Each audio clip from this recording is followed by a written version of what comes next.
chicken powder, some honey sometimes, and some Bodak sauce. And this is how I make this every day. No, without it wrong.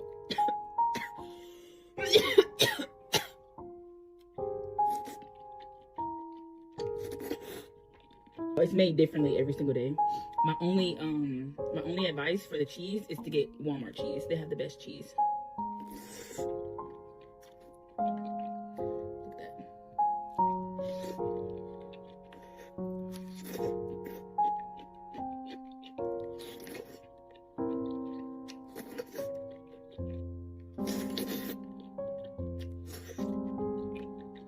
This is a really good combo, y'all. I'm gonna see if I can fit all these rice cakes in one bite. I got it.